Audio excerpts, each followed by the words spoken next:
నమస్కారం. Non news వార్తలకు స్వాగతం. ముందుగా వార్తల్లోని ముఖ్యాంశాలు. కేసీఆర్ హరీష్ రావులపై కవిత సంచలన వ్యాఖ్యలు. కేసీఆర్ సభకు రాకపోవడం సరికాదన్న కవిత, ఒక కూతురిగా తన రక్తం ఉడుకుతోందని వ్యాఖ్య. హరీష్ పైన విమర్శలు చేసిన కవిత.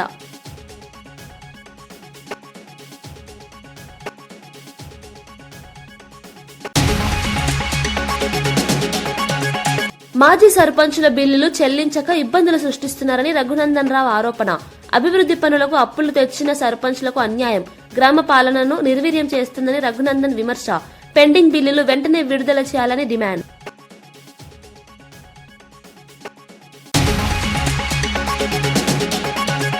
రాజముద్రతో కొత్త పట్టదారు పాస్ పుస్తకాల పంపిణీ, వ్యక్తుల ఫోటోల విధానానికి స్వస్తి పలికిన ప్రభుత్వం. భూ యాజమాన్యానికి చట్టబద్ధ గుర్తింపు కల్పింపు, రైతులకు వేగంగా పంపిణీ పూర్తి చేయాలని ఆదేశాలు.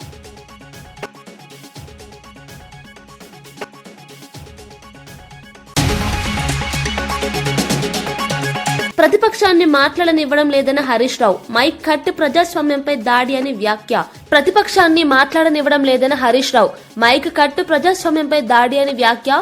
స్పీకర్ పక్షపాతంపై తీవ్ర విమర్శలు. అసెంబ్లీ సమావేశాల బహిష్కరణ ప్రకటించిన బీఆర్ఎస్. కృష్ణా జిల్లా నేషనల్ హైవే సమస్య త్వరలో పరిష్కారం అన్న చిన్ని. హైవే అధికారులతో సమావేశమైన ఎంపీ కేసినేని చిన్ని. రహదారుల సమస్యలను అధికారుల దృష్టికి తీసుకువెళ్లిన ఎంపీ. విజయవాడ పరిసర రహదారి సమస్యలపై ప్రభుత్వం చర్యలు తీసుకుందని హామీ. ముఖ్యంగా విజయవాడ పరిసర ప్రాంతాల్లో జాతీయ రహదారులపై ప్రజలు ఎదుర్కొంటున్న ఇబ్బందులను వివరించారు. అభివృద్ధి పనులు వేగవంతం చేయాలని, భద్రతా చర్యలు మరింత పటిష్టం చేయాలని అధికారులను కోరినట్లు తెలిపారు. ప్రజలకు సౌకర్యవంతమైన రహదారి వ్యవస్థ కల్పించడమే తమ లక్ష్యమని, ఇందుకు కేంద్ర ప్రభుత్వ సహకారంతో చర్యలు చేపడతామని కేసినేని చిన్ని వెల్లడించారు. రహదారి సమస్యల పరిష్కారంతో జిల్లా అభివృద్ధికి మరింత ఊతం లభిస్తుందని ఆశాభావం వ్యక్తం చేశారు. నేషనల్ హైవే అధికారులతో కూర్చోవడం జరిగింది. పలు సమస్యలు అధికారుల దృష్టిలో పెట్టడం జరిగింది. ఆల్రెడీ కొన్ని సమస్యలు అంతకుముందు పరిష్కరించినాయి. వాటిల్లో చిన్న చిన్న ప్రాబ్లమ్స్ కూడా వారి ముందుకు తీసుకువచ్చిన వాటిని పరిష్కరిస్తామని వారు తెలియజేయడం జరిగింది. ఈ సమావేశం చాలా ఫ్రూట్ఫుల్గా జరిగింది. తప్పకుండా నేషనల్ హైవే సమస్యలు, ఉమ్మడి కృష్ణా జిల్లాలో సమస్యలు అతి త్వరలో ప్రజల కష్టాలు గట్టెక్కుతాయని తెలియజేసుకుంటారు. గ్రామాల అభివృద్ధి కోసం అప్పులు తెచ్చి పనులు చేసిన మాజీ సర్పంచులను కాంగ్రెస్ ప్రభుత్వం నట్టేట ముంచుతోందని మెదక్ ఎంపీ రఘునందన్ రావు తీవ్ర ఆరోపణలు చేశారు. గ్రామాల్లో రోడ్లు, డ్రైనేజీలు, తాగునీటి సమస్యల పరిష్కారం కోసం అప్పట్లో సర్పంచులు వ్యక్తిగతంగా అప్పులు తెచ్చి అభివృద్ధి పనులు చేశారని చెప్పారు.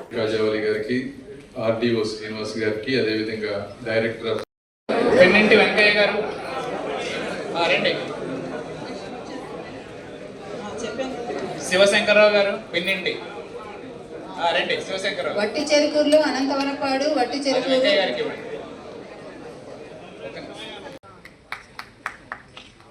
మీరు మొట్టమొదటి జగన్మోహన్ రెడ్డి గారి గురించి మీ అందరికీ తెలుసు. ఎందుకంటే నాకంటే మీరే ఎక్కువగా అనుభవించారు.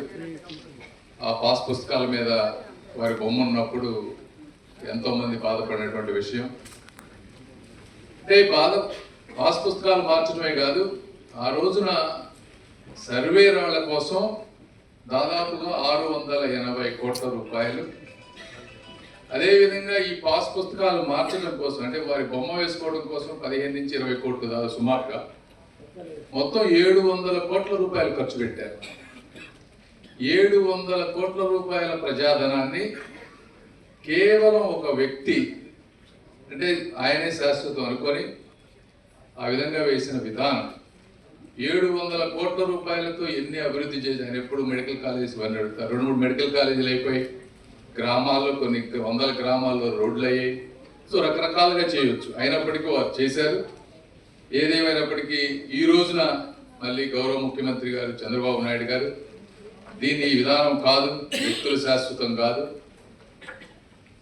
రైతులు శాశ్వతం, భూమి శాశ్వతం అనే ఉద్దేశంతో మళ్ళీ ఈరోజు మళ్ళీ దీనికోసం 15-20 కోట్లు ఖర్చు పెట్టినట్టున్నారు. ఈ ఖర్చు పెట్టాల్సి వచ్చింది, తప్పదు.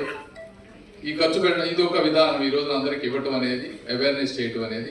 దానికన్నా ఇంకో ముఖ్యమైన విషయం ఏంటంటే భారతదేశంలో వస్తున్నటువంటి సంస్కరణలు. ఈ ల్యాండ్ రికార్డ్స్ అనే డిపార్ట్మెంట్ నాకెందే ఉంది రూరల్ డెవలప్మెంట్లోనే. మేమే చాలా కొన్ని తీసుకొస్తా ఉన్నాం.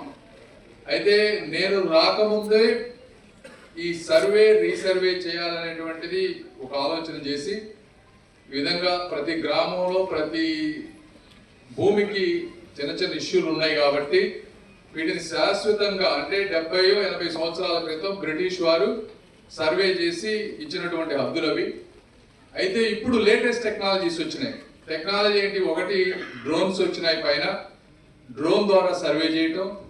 రెండోది ఇంతకుముందు చైన్స్ పెట్టి కొలిచేవాళ్ళు, అలా కాకుండా రోవర్స్ పెట్టి కరెక్ట్గా స్పాట్ని ఐడెంటిఫై చేసి 2 నుంచి 3 సెంటీమీటర్ల లోపు హద్దులు ఇబ్బంది లేకుండా చేసి ఒకసారి పరిపూర్ణంగా దేశం మొత్తం సర్వే చేసి ఈ రికార్డులన్నీ డిజిటలైజ్ చేసి వీటన్నిటినీ సెంట్రల్ గవర్నమెంట్ రాష్ట్రంలోనే కాకుండా సెంట్రల్ బాడీస్ కింద ముందు అర్బన్ బాడీస్కి ఇలాంటిది లేదు.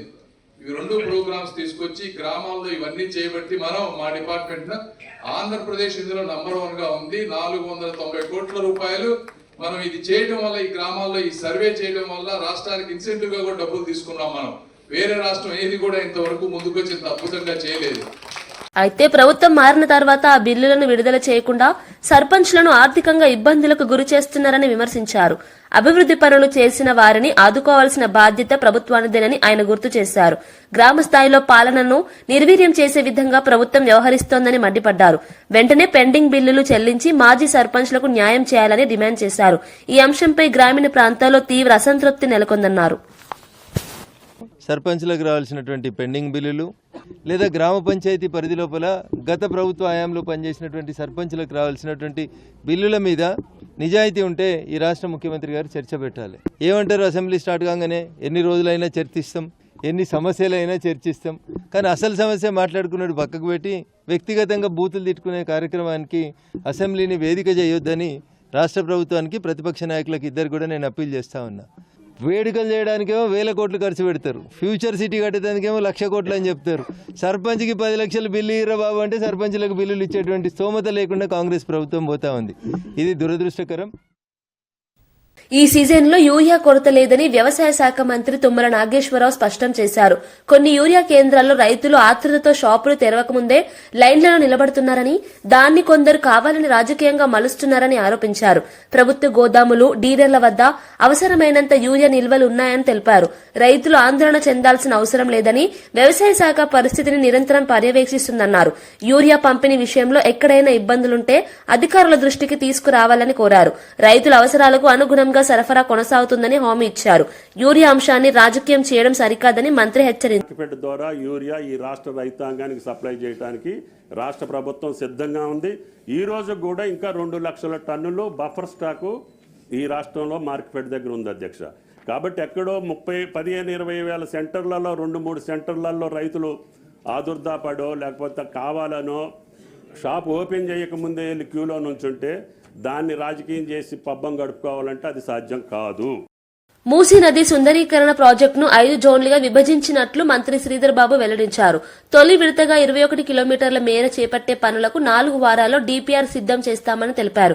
ఈ ప్రాజెక్టును 2 ఏళ్లలో పూర్తి చేయడమే లక్ష్యంగా ప్రభుత్వం ముందుకు వెళ్తోందన్నారు. మూసీ నది పునరుజ్జీవనం ద్వారా హైదరాబాద్ నగర ముఖ చిత్రమే మారుతుందని ధీమా వ్యక్తం చేశారు. పర్యావరణ పరిరక్షణతో పాటు నగర ప్రజలకు మెరుగైన జీవన ప్రమాణాలు అందించడమే ఈ ప్రాజెక్టు ఉద్దేశమని వివరించారు. డ్రైనేజీ, మురుగునీటి శుద్ది, గ్రీన్ బెల్ట్స్ ఏర్పాటు వంటి అంశాలపై ప్రత్యేక దృష్టి సారిస్తామని చెప్పారు. మూసీ ప్రాజెక్టు హైదరాబాద్ కు గర్వకారణంగా నిలుస్తుందని మంత్రి తెలిపారు. Lots of exercise has been done. Now the DPR is on the process and DPR will be completed in next 4 weeks. And we are hopeful and we are taking very serious steps that the works will begin in February, March of 2026. And we have a plan, but at any cost, the zone 1 should be completed by 2 years. Zone 1. Zone 1 is, phase 1 is 1 kilometer. अब बताया वो Anantagiri hills से 21 kilometers till Gandhi, this thing. Gruhajyothi పథకం ద్వారా 52.82 లక్షల కుటుంబాలు లబ్ధి పొందుతున్నాయని deputy CM Bhatti Vikramarka వెల్లడించారు.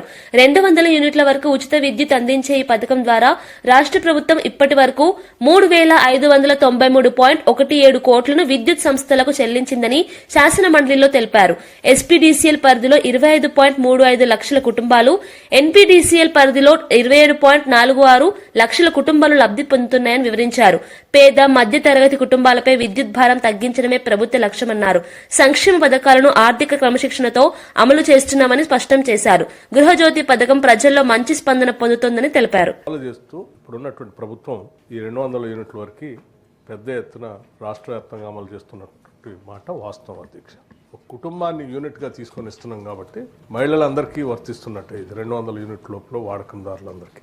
సో దీనికి సంబంధించి ఎస్పీడీసీఎల్లో రాష్ట్రాలలో ఉన్నటువంటి 2 డిస్కంలు ఎస్పీడీసీఎల్ పరిధి, ఎన్పీడీసీఎల్ పరిధి 2గా విభజన చేయబడి ఉన్నటువంటి రాష్ట్రంలో ఎస్పీడీసీఎల్ కింద 25,35,560 కుటుంబాలకి ఈ 200 యూనిట్ల ఉచిత కరెంటుని ప్రతి నెల జీరో బిల్లు ఇస్తూ ఆ జీరో బిల్లు సంబంధించినటువంటి లబ్ధిదారులు కట్టాల్సిన బిల్లుల్ని ఆ లబ్ధిదారుల తరఫున రాష్ట్ర ప్రభుత్వం విద్యుత్ శాఖకి నేరుగా నిధులు చెల్లిస్తూ ఉన్నాం. అట్లాగే ఎన్పీడీసీఎల్లో కూడా 27,46,938 కుటుంబాలకి ఈ 200 యూనిట్ల ఉచిత కరెంటుని అమలు చేస్తూ ఉన్నాం. మొత్తంగా వెరసి రాష్ట్రంలో 52,82,498 కుటుంబాలు ఈ 200 యూనిట్ల విద్యుత్ శాఖకు సంబంధించి ఉచితంగా ఈరోజు లబ్ధి పొందుతూ ఉన్నారు. దీనికి సంబంధించి 3/2024 నుండి 12/2025 వరకు రాష్ట్ర ప్రభుత్వం మొత్తంగా దీనికైనటువంటి ఖర్చు కట్టింది 3,593.17 కోట్లు. ఈ రాష్ట్ర ప్రజలందరూ 200 యూనిట్లు వాడకందారులందరి తరఫున విద్యుత్ శాఖకి రాష్ట్ర ప్రభుత్వం భరించినటువంటి భారం అధ్యక్ష. ఇది రాష్ట్ర ప్రభుత్వం ఎక్కడ ఇబ్బంది లేకుండా ప్రతి నెల టెన్షన్గా అమలు చేస్తూ ముందుకు పోతున్నాం అధ్యక్ష. దీనివల్ల పెద్ద ఎత్తున పేద మధ్యతరగతి కుటుంబాలకి ఈ 3,993,500 యూరియా లెక్కలపై స్పష్టత ఇస్తూ బీఆర్ఎస్ చేస్తున్న గోబల్స్ ప్రచారానికి చెక్ పెట్టామని ఎంపీ చామల కిరణ్ కుమార్ రెడ్డి తెలిపారు. రాష్ట్రంలో యూరియా నిల్వలు, సరఫరా వివరాలను అధికారిక గణాంకాలతో వెల్లడించారు. రైతుల్లో భయాందోళనలు సృష్టించేందుకు ప్రతిపక్షం తప్పుడు ప్రచారం చేస్తోందని ఆరోపించారు. ప్రభుత్వం వద్ద అవసరమైనంత యూరియా నిల్వలున్నాయని, సరఫరాలో ఎలాంటి అంతరాయం లేదని స్పష్టం చేశారు. వ్యవసాయ శాఖ కేంద్ర ప్రభుత్వంతో సమన్వయం చేసుకుంటూ ముందస్తు చర్యలు తీసుకుంటున్నామని తెలిపారు. రైతులు అపోహాలకు గురికావద్దని సూచించారు. యూరియా అంశాన్ని రాజకీయ లాభాల కోసం వాడుకోవడం సరికాదని ఆయన విమర్శించారు. పక్కన మేము న్యాయం, ధర్మం కోసం మేము పోరాటం చేస్తాం.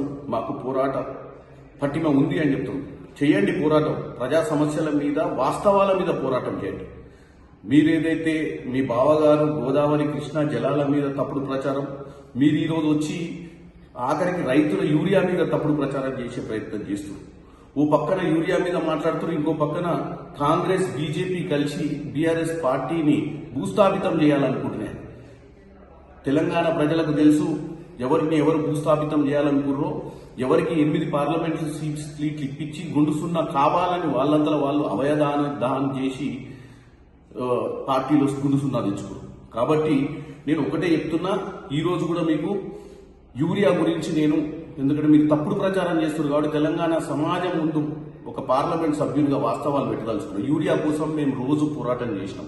రోజు మకరద్వార్ దగ్గర కూడా ధర్నా చేసి మరీ నడ్డా గారి దగ్గర నుంచి మనకు యూరియా తెప్పించినాం. 2014 తర్వాత ఈ తెలంగాణ రాష్ట్రంలో ఉన్నటువంటి రైతాంగానికి 2014 తర్వాత 2024-25 సంవత్సరానికి వానాకాల పంటకు 9.66 లక్షల మెట్రిక్ టన్నుల యూరియాను తీసుకొచ్చి రావడం జరిగింది. ఇది నేను చెప్పేది స్టాటిస్టిక్స్. ఇది వానాకాలం. యాసంగికి 10.41 లక్షల మెట్రిక్ టన్నులు.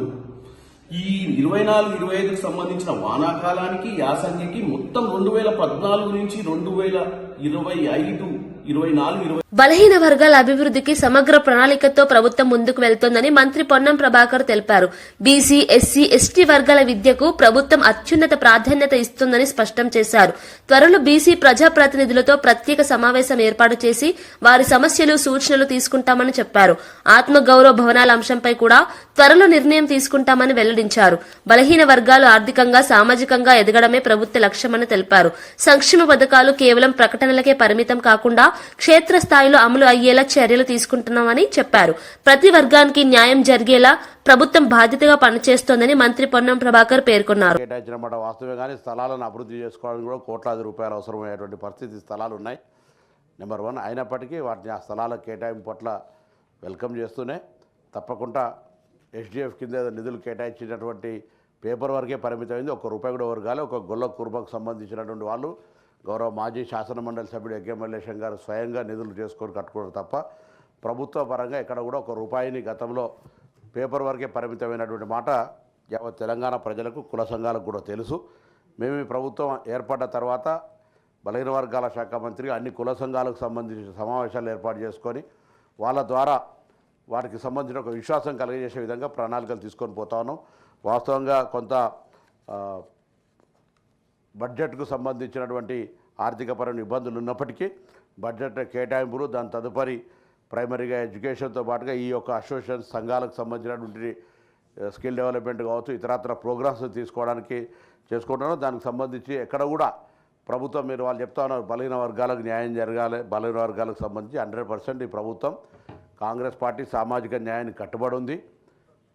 అటు పార్టీ పదవులు కావచ్చు, అధికార పదవులు కావచ్చు, రాజకీయంగా కావచ్చు, లేదా అధికార వికేంద్రీకరణ లోపల కూడా తప్పకుండా బలహీన వర్గాలకు సముచిత న్యాయం కలిగేసేదాని కొరకే మా కార్యాచరణ ఉంది అనేటువంటి మాట కూడా ఈ సందర్భంగా మనవి చేస్తున్నాం. తప్పకుండా 100% వారు కోరిన విధంగా తొందరలోనే ఒక సమగ్రమైనటువంటి ప్రణాళిక, ఈ ఏదైతే కేటాయింపబడ్డటువంటి ఏర్పడ్డ కార్పొరేషన్ ఉన్నాయో వాటికి సంబంధించి శాశ్వత సిబ్బందిని ఏర్పాటు చేయడంతో పాటుగా శాశ్వత కార్యాచరణ, ఆయా వర్గాల స్కిల్ డెవలప్మెంట్ కావచ్చు, లేదా భవిష్యత్తులో వాళ్ళ కాళ్ళ మీద వాళ్ళు నిలబడడానికి ముందుకు తీసుకుపోయే ప్రయత్నం చేస్తున్నాం. నిధులు కేటాయించినాము, దానికి సంబంధించినటువంటి ప్రణాళికలతోటి వాస్తవంగా నిధులన్నీ గతంలో ఒక స్కీమ్ ద్వారా క్షేత్రస్థాయి దాకా తీసుకుపోలేనప్పటికీ ఆ పథకం ఆగిపోయి ఉన్నది. పథకంని మళ్ళీ తొందరలోనే మార్చి లోపల దాన్ని ప్రకటించిన విధంగా నిధులు ఖర్చు చేస్తామనేటువంటి మాటను గౌరవ సభ్యులందరూ కూడా తెలిపారు.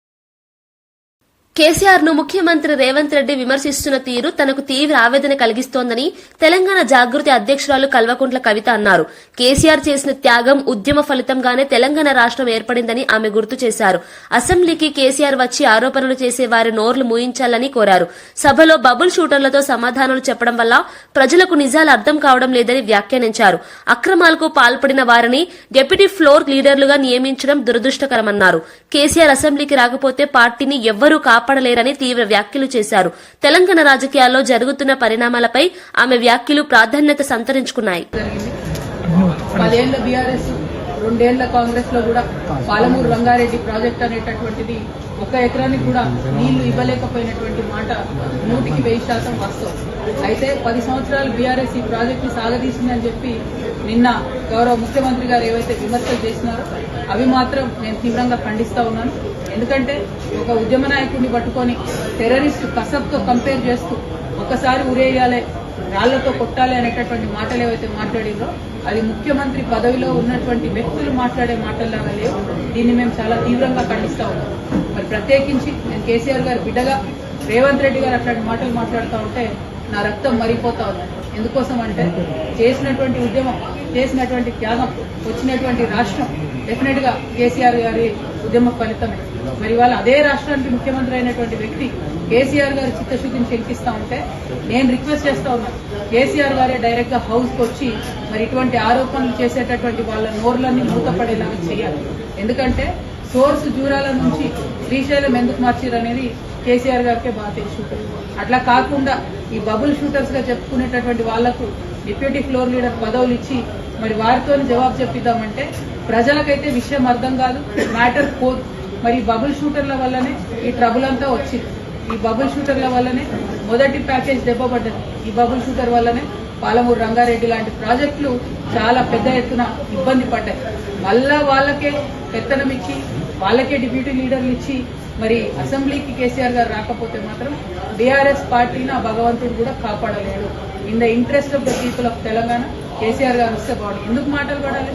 తెలంగాణ ఉద్యమంతో సంబంధం లేనటువంటి వ్యక్తులు, ఏదో అనుకోకుండా అందలం ఎక్కినటువంటి వ్యక్తులతోని కేసీఆర్ గారు మాటలు పడే అగత్యం రాకూడదని ఒక బిడ్డగా నేను చెప్తా ఉన్నాను. అది పక్కన పెడితే రాజకీయంగా ఈ 2 సంవత్సరాల్లో అధికారంలో కాంగ్రెస్ కూడా ఒక్క ఎకరానికి కూడా పాలమూరులో అదనంగా నీళ్లు ఇవ్వలేదు. ముఖ్యమంత్రి గారు నిన్న ప్రెస్ మీట్ పెట్టి చాలా మాటలు మాట్లాడిండ్రు, చాలా ప్రగల్భాలు పలికిండ్రు.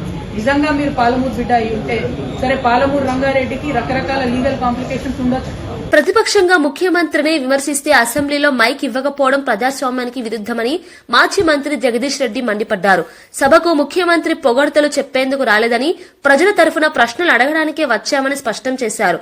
మూసీ అంశంపై ప్రశ్నలు లేవనెత్తగానే తమ పార్టీ నేతల మైక్ కట్ చేయడం పక్షపాత వైఖరని ఆరోపించారు. స్పీకర్ వైఖరికి నిరసనగా బీఆర్ఎస్ పార్టీ సభను బహిష్కరించిందని తెలిపారు. అసెంబ్లీలో ప్రతిపక్షానికి సమాన అవకాశాలు ఇవ్వాలని డిమాండ్ చేశారు. ప్రజాస్వామ్య విలువలను కాపాడాల్సిన బాధ్యత ప్రభుత్వంపై ఉందని జగదీష్ రెడ్డి స్పష్టం చేశారు. ఇంత బాధ్యతాయుతంగా మేము ప్రశ్నలు అడిగినాము ప్రజల తరఫున. మేము ప్రజల తరఫున ఉంటాం, మేము మిగతా కార్యక్రమాలు మీరు చేసుకోండి, కానీ పేద ప్రజల ఇండ్లు కూలగొడితే మాత్రం మేము వాళ్ళ వెంట ఉంటామని చెప్పి చాలా స్పష్టంగా చెప్పారు. మా పాలసీ అది. ఆ తర్వాత ముఖ్యమంత్రి ఇష్టం వచ్చినట్టు దాడి చేసేసి మాకు అవకాశం ఇవ్వకుండా ఇంకొక ప్రతిపక్షానికి అవకాశం ఇచ్చేసేసి మూసేస్తున్నప్పుడు మేము మా 2వ శాసనసభ్యురాలు, మా ఇంకో ఉపనాయకురాలు సబితా ఇంద్రారెడ్డి గారికి అవకాశం వస్తే వారు మూసి ప్రస్తావన తేగానే స్పీకర్ గారు మైక్ కట్ చేస్తారు. సునీతా లక్ష్మారెడ్డి గారికి అవకాశం ఇచ్చి వారు మాట మొదలు పెట్టక ముందే మళ్ళీ కట్ చేసిండ్రు. మా ఇంకో డిప్యూటీ లీడర్ గారు తలసాని శ్రీనివాస్ యాదవ్ గారు, సీనియర్ నాయకులు, వారు మాట్లాడి ఇది పద్ధతి కాదు, శాసనసభను ఇట్లా నడిపితే ఎట్లా, మా సభ్యులు ఒక్క మాట కూడా అనలేదు. ముఖ్యమంత్రి గారు వారి ఇష్టం వచ్చిన పద్ధతుల్లో మాట్లాడినరు, ఇది సరైనది కాదు అని చెప్పి వారు మాట్లాడుతుంటే వారు మైక్ కట్ చేసారు. చివరికి మళ్ళీ మేమందరం డిమాండ్ చేస్తే హరీష్ రావు గారికి మైక్ ఇచ్చి దాన్ని కూడా కట్ చేసేసి మీరు ముఖ్యమంత్రిని విమర్శ చేస్తే నేను మైక్ ఇవ్వను అని చెప్పి మాట్లాడితే అసలు ఇది మన ప్రజాస్వామ్యమేనా, సభ నడిపే విధానమేనా? ఇది ముఖ్యమంత్రిని విమర్శించకపోతే ముఖ్యమంత్రి డబ్బా కొట్టడానికి వస్తుందా ప్రతిపక్షం ఎక్కడన్నా? ప్రతిపక్షానికి స్పీకర్ గారు నిర్దేశిస్తాడా ఏం మాట్లాడాలో? ముఖ్యమంత్రిని పొగుడుతూ మాట్లాడమని స్పీకర్ గారు రాసిచ్చింది చదవడానికి వస్తుందా సభకి ఎక్కడైనా ఎవరైనా ప్రతిపక్షం? కనీస విలువలు లేకుండా, కనీస సాంప్రదాయాలు లేకుండా, సభను నడిపే విధానమే లేకుండా, ఇవాళ ఒక నిబంధనలు అనేవి లేకుండా ఇష్టరాజ్యంగా స్పీకర్ గారు సభను ఏదైతే నడుపుతున్నారో, మేము ఆ స్పీకర్ గారి వైఖరికి నిరసనగా, ఇవాళ ముఖ్యమంత్రి మాట్లాడిన ఆ ఘోరమైన భాషకు నిరసనగా, ఆయన కంపు భాషకు నిరసనగా మేము ఈరోజు సభను బైకాట్ చేసి రావడం జరిగింది. తప్పకుండా ఈ పద్ధతి ఇలాగే కొనసాగితే సభను ముఖ్యమంత్రి స్పీకర్ గారు ఒకరే నడుపుకోవాల్సి వస్తే తప్ప మిగతా వాళ్ళు రారు. ఇది ప్రజాస్వామ్యంలో జరగాల్సిన విధానం కాదు. ఇప్పటివరకు భారతదేశంలో ఏ సభ చరిత్రలో కూడా ఈ రకంగా ఒక స్పీకర్ రూలింగ్ ఇచ్చే పద్ధతి ఉండదు. ముఖ్యమంత్రి గారిని పొగడండి, మీరు ముఖ్యమంత్రి విమర్శిస్తే నేను అవకాశం ఇవ్వమని చెప్పడానికి స్పీకర్ గారికి అటువంటి అవకాశమే లేదు, ఏ నిబంధనలలో కూడా లేదు. కానీ నిబంధనలు ఏమీ లేవు, మా ఇష్టం వచ్చి నడుపుతాం, మేమేం చెప్తే కదా ఇక్కడ అని అనుకుంటే మాత్రం కరెక్ట్ కాదు. స్పీకర్ గారు కూడా నిబంధనలే ఉంటాయి, శాసనసభ నడపడానికి నిబంధనలు ఉంటాయి. తప్పకుండా నిబంధనల ప్రకారమే నడవాలి. సభలో అందరి సభ్యులకు సమాన హక్కులు ఉంటాయి, వాళ్ళ హక్కుల్ని కాపాడాల్సిన బాధ్యత మాత్రమే స్పీకర్ గారికి ఉంటుంది. ఈ విషయాలు కూడా మర్చిపోయి ఏకపక్షంగా ప్రభుత్వానికి సపోర్ట్ చేస్తూ ఏదైతే స్పీకర్ గారు ఇవాళటువంటి మాటలు మాట్లాడినరో మేము దాని నిరసనగానే మేము ఈ రోజు సభను బాయ్కాట్ చేసి రావడం జరిగింది. ప్రధాన ప్రతిపక్షానికి అసెంబ్లీలో మాట్లాడే అవకాశం ఇవ్వకుండా అణచివేతకు పాల్పడుతున్నారని మాజీ మంత్రి హరీష్ రావు తీవ్రంగా విమర్శించారు. ముఖ్యమంత్రిపై విమర్శలు చేస్తే మైక్ కట్ చేస్తామని స్పీకర్ చెప్పడం దారుణమన్నారు. ఇది ప్రజాస్వామ్యంపై దాడి అని వ్యాఖ్యానించారు. కేసీఆర్ పై అనుచిత వ్యాఖ్యలు చేస్తూనే ప్రతిపక్షాన్ని మాట్లాడనీయకపోవడం ఏ విధమైన న్యాయమని ప్రశ్నించారు. స్పీకర్ పక్షపాత వైఖరికి నిరసనగా ఈ శాసనసభ సమావేశాలను బీఆర్ఎస్ పార్టీ బహిష్కరిస్తున్నట్లు ప్రకటించారు. నువ్వు కేసీఆర్ గారి మీద పదే పదే చావు భాష కోరుకుంటావా? తెలంగాణ తెచ్చిన నాయకుడు, ప్రధాన ప్రతిపక్ష నాయకుడు, 10 ఏళ్లు ముఖ్యమంత్రిగా చేసిన కేసీఆర్ గారిని పట్టుకొని అడ్డగోలు మాటలు మాట్లాడతావు. నువ్వు ఒక తెలంగాణ ద్రోహివి, నువ్వు ఒక నీళ్ల ద్రోహివి. నువ్వు కేసీఆర్ గారి పట్ల అటువంటి భాష మాట్లాడడం చాలా తీవ్రంగా మేము ఖండిస్తా ఉన్నాం. రాహుల్ గాంధీ గారు పొద్దున్న లేస్తే రాజ్యాంగం చేతిలో పట్టుకొని తిరుగుతాడు. ఇక్కడేమో అసెంబ్లీలో రాజ్యాంగం ఖూనీ అవుతా ఉంది. ప్రధాన ప్రతిపక్షానికి మైకే ఇవ్వడం లేదు. అందువల్ల మేమందరం కూడా ఇక ఈ శాసనసభలో కూర్చున్నా వేస్తూ మైక్ ఇవ్వకుండా ముఖ్యమంత్రిని తిట్టద్దంటాడు. స్పీకర్ గారు ఆన్ రికార్డ్ అక్కడ కూర్చొని మీరు ముఖ్యమంత్రి గారి మీద విమర్శ చేయొద్దు అంటాడు. అనొచ్చా అట్లా స్పీకర్? ముఖ్యమంత్రి గారి మీద మీరు మాట్లాడితే మీ మైక్ కట్ చేస్తా అంటాడు. మరి మేము ఉండేందుకు అసెంబ్లీలో? స్పీకర్ గారి పక్షపాత వైఖరికి నిరసనగా ఈ శాసనసభ ఈ సెషన్ ను బీఆర్ఎస్ పార్టీ బహిష్కరించాలని నిర్ణయం తీసుకున్నది. స్పీకర్ గారు వార్తలు ముగించే ముందు ముఖ్యాంశాలు మరోసారి. కేసీఆర్ హరీష్ రావులపై కవిత సంచలన వ్యాఖ్యలు. కేసీఆర్ సభకు రాకపోవడం సరికాదన్న కవిత, ఒక కూతురిగా తన రక్తం ఉడుకుతోందని వ్యాఖ్య. హరీష్ పైన విమర్శలు చేసిన కవిత.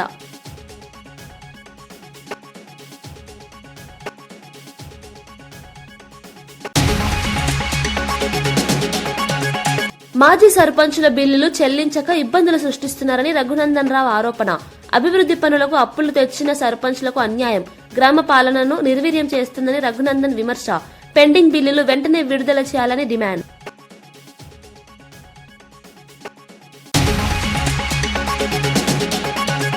రాజముద్రతో కొత్త పట్టదారు పాస్ పుస్తకాల పంపిణీ, వ్యక్తుల ఫోటోల విధానానికి స్వస్తి పలికిన ప్రభుత్వం. భూ యాజమాన్యానికి చట్టబద్ధ గుర్తింపు కల్పింపు, రైతులకు వేగంగా పంపిణీ పూర్తి చేయాలని ఆదేశాలు.